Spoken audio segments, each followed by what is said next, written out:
کھاتے ہیں. راز صاحب, ٹو بگن وتھ پلیز الاؤ می, جو بائی الیکشنز ہوا سمریال میں, اور میں سابق وزیر اعظم راجہ پرویز اشرف صاحب آپ کا بیان جو ہے میں ضرور کوٹ کرنا چاہوں گی. آپ نے بیان میں کہا کہ یہ ایک سیٹ کی بات تھی, میں حکومت کا اتحادی ہوں اور فری اینڈ فیئر الیکشنز آپ ایک سیٹ پر کروائیں, کون ہے جو ان کو ہدایت دے رہا ہے, اور یہ جمہوریت کی مضبوطی کی بات ہے, اور جو اس قسم کی ہدایات دے رہے ہیں وہ جمہوریت کے دوست نہیں ہیں. جو کچھ سمریال میں ہوا اور جو کچھ بیانات ہم نے پیپلز پارٹی کے دیگر رہنماؤں کی جانب سے سنے, آپ کو لگتا ہے یہ نون لیگ سیٹ جیتی ہے یا نہیں؟ دیکھیں علینا, پہلی بات یہ ہے, جیت اور ہار سے بالا تر ہو کر میں ایک بات کرنا چاہوں گا کہ میں آج بھی اس بات پر قائم ہوں کہ انتخاب جو ہے وہ بنیاد ہے آپ کی جمہوریت کی. اسی کے اوپر یہ ساری دیوار نے کھڑا ہونا ہے, اسی ساری بلڈنگ نے, ساری جو آپ کا نظام ہے, اس کی بنیاد جو ہے وہ انتخاب ہے. انتخاب پر کسی قسم کا سوالیہ نشان اٹھنا جو ہے وہ کوئی صحت مند بات نہیں ہے کسی بھی معاشرے کے لیے, کسی بھی جمہوریت کے لیے, کسی بھی جمہوری نظام کے لیے. میں نے ٹھیک کہا ہے کہ دیکھیں, اگر فرض کرو, میں نے وہاں بھی یہ بات کی تھی کہ کئی دفعہ ہوتا ہے کہ لوکل سطح پہ جو لیڈرشپ ہوتی ہے, سیکنڈ ٹیئر, تھرڈ ٹیئر, وہ لوگ خواہ خواہ اپنے آپے سے باہر ہو جاتے ہیں اور وہ الیکشن کو زندگی اور موت کا سوال سمجھ لیتے ہیں. حالانکہ ایسی بات تو نہیں ہے. یہ تو ایک پروسیس ہے, ایک طریقہ کار ہے جس سے آپ لوگوں کی رائے معلوم کرتے ہیں, اور اگر آپ لوگوں کی رائے کے علاوہ کوئی فیصلہ کرنا چاہتے ہیں تو پھر آپ کا وہ جو مقصد تھا وہ فوت ہو گیا. اور اس کی ذمہ دار جو ہے کسی ملک میں بھی الیکشن کمیشن ہوتا ہے. اس کو ایسا طریقہ کار اپنانا ہوتا ہے, اس کو ایسا سسٹم ایوالو کرنا ہوتا ہے, اس کو ایسے بندوبست کرنے ہوتے ہیں کہ کوئی ریگنگ نہ ہو, لوگوں میں شکوک و شبہات پیدا نہ ہوں, اور کسی قسم کا بھی سوالیہ نشان اس انتخابات پر نہ ہو. دیکھیں ہماری بدقسمتی دیکھیں پاکستان کی, 2013 کے انتخاب ہوئے تو عمران خان صاحب کو اس پر اعتراض تھا. انہوں نے کہا جناب آپ 2 پولنگ سٹیشن کھول دیں, 4 پولنگ سٹیشن کھول دیں. اس پر بڑی بحث چلتی رہی, اس پر پھر جو ہے وہ معاملات کہاں کے کہاں چلا گئے, دھرنے شروع ہو گئے, ریکارڈ بنائے گئے کہ ہم نے اتنے دن دھرنا دے دیا حکومت گرانے کے لیے. اب اگر آپ نے ایسے انتخابات کرانے ہیں کہ جس میں حکومت جو ہے وہ حکومت نہ کر سکے, اپوزیشن نہ کر سکے, اپوزیشن حکومت کو گرانے میں لگ جائے اور حکومت اپنے آپ کو بچانے میں لگ جائے, تو پھر کاروبار سلطنت کیسے آگے بڑھا گا؟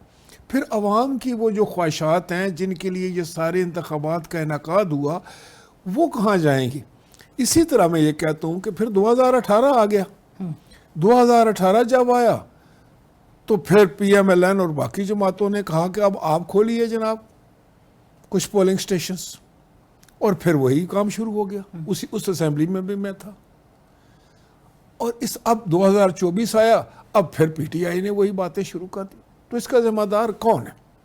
کیا ہم جو ایٹم بم بنا سکتے ہیں, جو اپنے سے کئی بڑے دشمن کو شکست دے سکتے ہیں بحیثیت قوم, کیا ہم اپنے الیکشن کے طریقہ کار کو بہتر نہیں بنا سکتے؟ اتنی بڑی بدقسمتی کی بات ہے.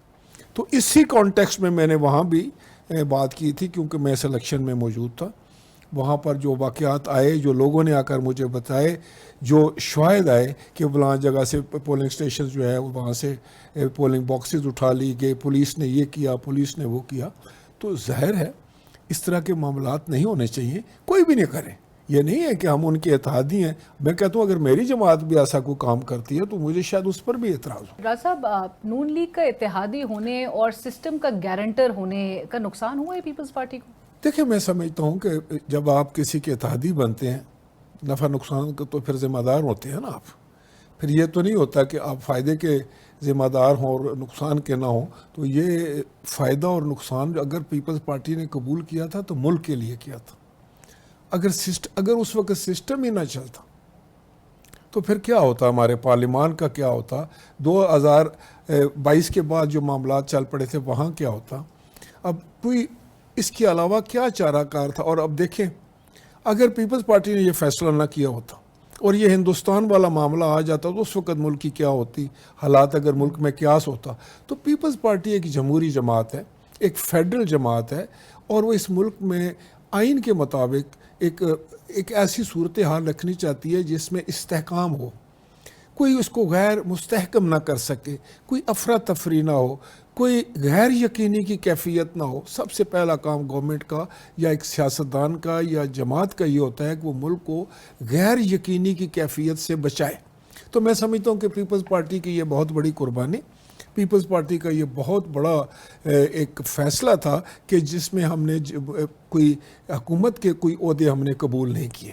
وہ تو آپ کو یہی تانے دے رہے ہیں، وہ تو کہہ رہے ہیں کہ آپ اگر بات کر رہے ہیں کہ آپ نے نہیں، ہم وزیر نے اعظم اپنے آئینی عہدے ضرور لیے، آئینی عہدے لیے ہیں. اب وہ آئینی عہدہ لینا اور بات ہے، وہ ڈائریکٹلی پریزیڈنٹ صاحب کا حکومت کے روزمرہ کے معاملات کو چلانے میں تو ان کا کوئی اختیار نہیں ہوتا. اسی طرح گورنر صاحب کا صوبے کے روزمرہ کے معاملات چلانے میں کوئی اختیار نہیں ہوتا. وہ تو آئینی ایک عہدہ ہوتا ہے، تو وہ یقیناً ہم نے لیے ہیں اور وہ اچھی بات ہے. اس کا میں سمجھتا ہوں کہ ایک بیلنس رکھنا، ایک ثابت کرنا کہ ہم بھی اتحادی ہیں، وہ ہم سے زیادہ شاید پی ایم ایل این کی ضرورت تھی. تو یہ اتحاد قائم رہے گا؟ جی مجھے سمجھ لگتی ہے کہ رہنا چاہیے اس کو، کیونکہ وہ کہہ رہے ہیں کہ پیپلز پارٹی پرانی تنخواہ پہ کام کرتی رہے گی. وہاں ان کے وزیر کہہ رہے ہیں، حنیف عباسی صاحب کہہ رہے ہیں. جو صاحب یہ باتیں کرتے ہیں یا تو میں ان پر کوئی بات نہیں کرنا چاہوں گا. انہوں نے لفظوں کا چناؤ شاید غلط کیا ہے. اگر وہ اس سے بہتر لفظوں کا انتخاب کر لیتے تو بہت اچھا تھا. ہم نے نہ تو ہماری کوئی پرانی تنخواہ تھی، نہ اس وقت کوئی تنخواہ ہے. تو میں سمجھتا ہوں کہ پیپلز پارٹی انشاءاللہ تعالی ایک جو اس کا کردار ہے پاکستان کے استحکام کے لیے، پاکستان میں جمہوریت کے فروغ کے لیے، پاکستان میں ایک مضبوط اور ایک اچھی فضا قائم کرنے کے لیے، پاکستان کے دفاع کو مضبوط کرنے کے لیے، اور وہ ایک کردار ادا کرتی رہے گی. راز صاحب، سفارتی وفد بلاول بھٹو صاحب کی قیادت میں اس وقت گلوبل کیپٹلز کا وزٹ کر رہے ہیں، اور جو موقف ہے پاکستان کا، اور ہم نے گراؤنڈ پہ تو بھارت کو بہت ہی منہ توڑ شکست کا سامنا کروایا ہے. آپ کو کیا نظر آ رہا ہے؟ اور ایک تنقید جو کی جاتی ہے موجودہ حکومت پہ وہ یہ ہے کہ آپ کو اپوزیشن کے بھی طرف سے ایک ایٹ لیسٹ نمائندگی اس وفد میں ہونی چاہیے تھی.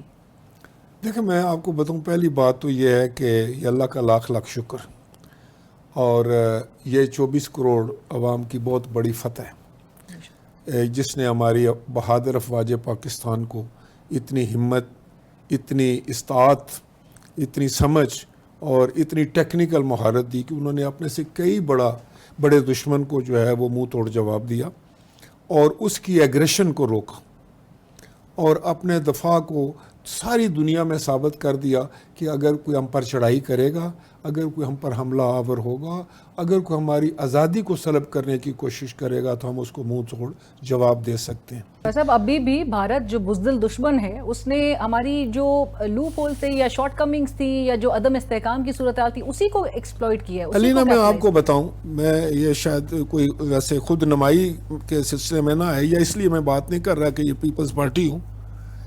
میرا خیال ہے کہ جمہوریت کے لیے، میں لمبی پچھلی وہ تاریخ میں نہیں جاؤں گا، اسی میں 2024 سے لاؤ، پیپلز پارٹی نے پارلیمان کو قائم کرنے میں، جمہوریت کو قائم کرنے میں، آپ کو یاد ہوگا کہ پیپلز پارٹی نے سب سے پہلے جو دعوت دی تھی وہ پی ٹی آئی کو دی تھی کہ آپ حکومت بنائیں، ہم آپ کا ساتھ دیں گے. آپ نے سوچا ہے کبھی کسی نے اس چیز کو سراہا ہے؟ کیوں؟ وہ دشمن تو وہ، اگر آپ دشمن تو میں نہیں کہہ سکتا، مخالف تو وہ بھی تھے ہمارے سیاسی. لیکن یہ ہوتی ہے پولیٹیکل میچورٹی. ملک ہے تو ہماری سیاست ہے نا. اس وقت ہماری لیڈرشپ نے کھڑے ہو کر کہا کہ آپ پر، اگر آپ بڑی پارٹی ہیں، آپ حکومت بنائیں، ہم آپ کے ساتھ دیں گے. انہوں نے، میں سمجھتا ہوں کہ اس وقت امیچورٹی کا فیصلہ کیا. انہوں نے سیاسی بلوغت کا فیصلہ نہیں کیا. ان کو نہیں سمجھ لگی کہ وہ کیا کرنے چاہ رہے ہیں. تھینک یو سو مچ راز صاحب، بہت شکریہ آپ کے وقت کا. Thank you for joining us. Thank you.